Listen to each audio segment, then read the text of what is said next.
আসসালামু আলাইকুম এভরিওয়ান, সবাই কেমন আছেন? আমি আলহামদুলিল্লাহ ভালো আছি।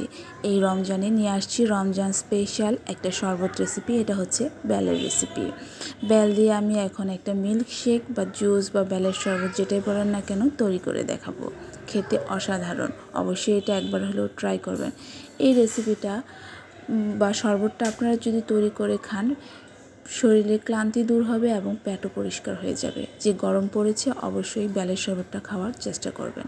আমি একটা সম্পূর্ণ বেল নিয়ে নিয়েছি, পাকা বেল নিয়ে সুন্দরভাবে আমি একটা হাঁড়িতে নিয়ে নিয়েছি। এবার আমি আমার টেস্ট অনুপাতে আমি চিনি দিয়ে দিচ্ছি। আপনারা আপনাদের টেস্ট অনুপাতে চিনি দিয়ে নেবেন। এবার আমি হালকা অল্প একটু পানি দিয়ে ভালোভাবে এটাকে মথে নিচ্ছি, যেন বেলের যে আঁশগুলো থাকে এবং বীজগুলো থাকে সেগুলো আমি সহজে আলাদা করে পরিষ্কার করে নিতে পারি। আপনারা চাইলে এই কাজটা ছাঁকনি দিয়েও করতে পারেন, অনেকে আবার ব্লেন্ডার দিয়েও করে। তবে আমার মনে হয় ব্লেন্ডার দিয়ে করলে বিচিটা আর হয়ে ছাপা ছাপা লাগবে, বা যেটাই হোক আপনারা যেভাবেই হোক বেল থেকে আঁশটাকে ছাড়িয়ে নেবেন। আমি হাতের সাহায্যে করে নিচ্ছি, ভালোভাবে চটকে কষলে আমি এটা করে নিচ্ছি। চিনিটা আগে দিয়েছি, কারণ হচ্ছে তাহলে চিনিটাও ভালোভাবে গলে যাবে। আবার একটু পানি দিয়ে আমি আবার আঁশগুলো সুন্দরভাবে পরিষ্কার করে নিচ্ছি। সবার কাছে একটা অনুরোধ থাকবে, আমার এই রেসিপিটা শুরু থেকে শেষ পর্যন্ত দেখবেন এবং আমার ভিডিওতে লাইক কমেন্টস করবেন, এবং রেসিপি আমি যেভাবে তৈরি করেছি সেভাবে তৈরি করে খাবেন এবং কেমন হয়েছে সেটা আমাকে কমেন্টসে জানাবেন।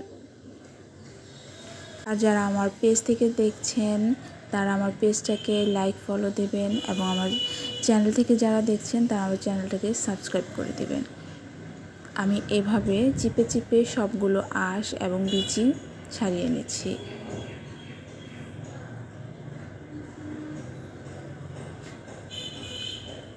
আবারও চেক করে নিচ্ছি, ভালোভাবে একদম পরিষ্কার করে সুন্দরভাবে সব পরিষ্কার করে নিচ্ছি। যারা বেল খান না তারা একবার হলেও এই বেলের রেসিপিটা ট্রাই করবেন, আশা করছি ভালো লাগবে। এরপর যে আমি 2 ধরনের শরবত তৈরি করব। এটা হচ্ছে ঘন করে জাল করে রাখা দুধ। এখান থেকে আমি আমার আন্দাজ অনুপাতে আমি দুধ নিয়েছি। আপনারা চাইলে এখানে কনডেন্স মিল্ক বা মিল্ক পাউডার পানি দিয়ে গুলিয়ে বা বেলের শরবতের সাথে মিশিয়েও করতে পারে। এবার দিয়ে দিচ্ছি সেই আগে থেকে তৈরি করা শরবত, দিয়ে এটাকে আমি ভালোভাবে নেড়ে মিক্স করে নেব। এটা খেতে আসলে অসাধারণ। এই রেসিপিটা আমার শাশুড়ি মায়ের কাছ থেকে শেখা রেসিপি। আমার শাশুড়ি একবার এভাবে খেয়েছিল, সেখান থেকে আমি শিখেছি। টেস্টটা আসলেই অসাধারণ। আপনারা এই শরবতটা যদি ইফতারে খান তাহলে আপনাদের সারাদিনের ক্লান্তি দূর হয়ে যাবে এবং পেটটাও একদম পরিষ্কার হয়ে যাবে। দেন এটা হচ্ছে জেনারেল যে বেলের শরবত, সেটা আপনারা চাইলে পানি আরও দিয়ে এটাকে পাতলা করে নিতে পারেন।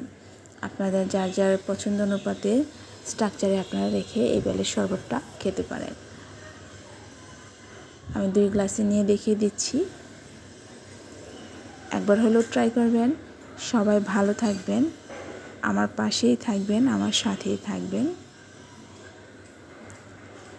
এই যে দেখুন, দুইটাই খুবই অসাধারণ একটি রেসিপি। এই রমজানে আশা করছি আপনাদের উপকারে আসবে। রমজানে এটা বানিয়ে খাবেন। সবাই ভালো থাকবেন। আবারও নতুন নতুন রেসিপি নিয়ে হাজির হব ইনশাল্লাহ। আল্লাহ হাফেজ।